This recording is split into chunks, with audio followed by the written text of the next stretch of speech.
Being a working parent is challenging. The United States is the only developed nation without federal paid parental leave and where the cost of childcare can consume a single paycheck.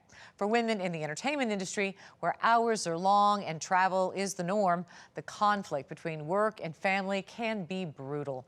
LA Times entertainment reporter Meredith Blake knows all about the struggle. Hi, Meredith. Hi, how are you doing? I'm fine. You have a 4.5-year-old and a 1-year-old, so I know you know the struggle is real, right? It is. The struggle is real. Hashtag. And did you once you started interviewing these women, and we're talking about women who worked in writers' rooms, producers, cinematographers even, were you shocked at what they were telling you? I was. I know that I having two kids and I've been pregnant twice and been on film and TV sets, so I know what it can be like.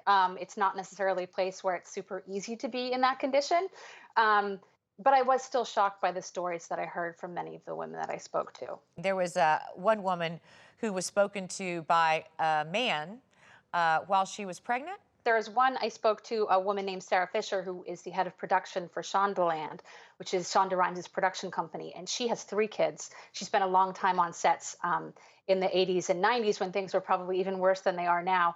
And she had one producer tell her when she was pregnant that if he caught her sitting down, she would be fired.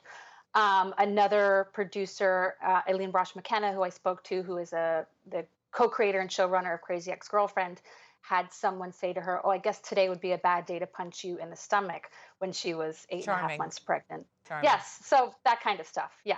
Yeah, and just Um, and basic things like, if you're a nursing mom, you're not necessarily accommodated. you might legally be entitled to take a pumping break, but you may feel intimidated by the close quarters, especially in a writer's room, which are usually crowded.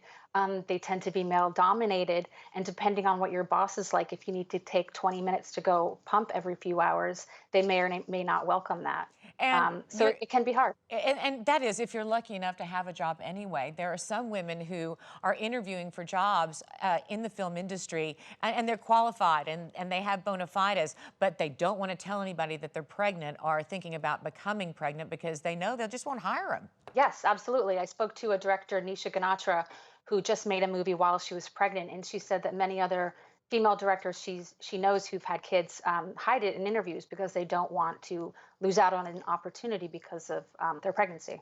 And there's also an economic impact, right? Oh yeah, undoubtedly. A lot of the people in the industry are freelance, so when you take time off to raise a kid or to have a baby, that's time that you're not working. You don't have access to paid leave through your company as many people who do who aren't freelance. And there was like a per kid penalty I read in your piece. Yeah, so there's a sociologist who's done research.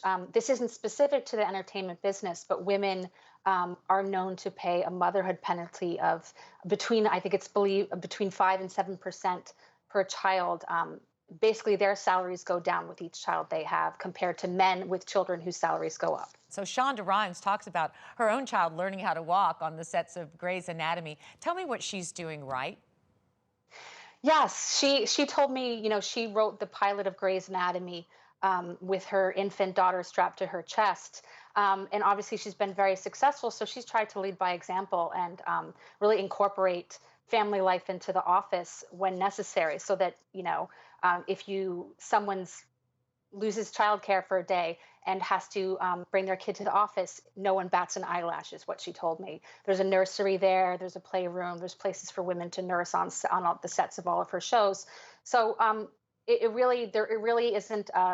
She doesn't pretend that people don't have families at home. Is really kind of her approach, and she's obviously very powerful. So hopefully that'll have a ripple effect. I liked one of the stories you told in your piece about building a bigger porch on side of the trailers for actresses who might be pregnant so they don't have to teeter on those really dangerous, flimsy stairs, Yes. right? Yes, stuff that you won't necessarily think about unless you know mothers and know what it's like to be a big pregnant person. And aside from Shonda, who has so much power in the industry, there are other moms who are getting together and using their own individual stories collectively as a form of power in activism. A group called Moms in Film. What are they doing?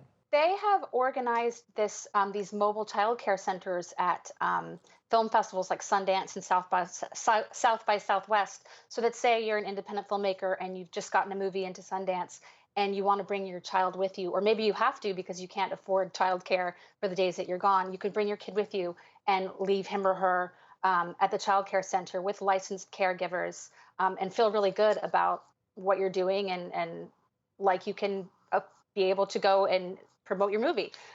So it's great. There's been some great pieces of television in popular culture. Jane the Virgin, Better Things, Ali Wong's stand up, in the last few years that have just made it okay to be a woman and be pregnant or have a child in popular culture. One I have to give a special shout out to, though, because it was so funny, is Amy Schumer's new stand up special called Growing.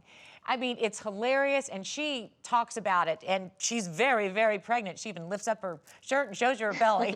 Well, and she also just had a baby. She posted this picture on Instagram of her and the baby right after birth, and she looks great and happy and glowing, but she looks like someone who just gave birth to a child. So it's very on brand for her. You know, she's very much about the bracing honesty about everything from sex to pregnancy to motherhood. So voices like that I think are really important in kind of changing the perception of motherhood. Yeah, maybe if we can see it on TV, we can live it in daily life.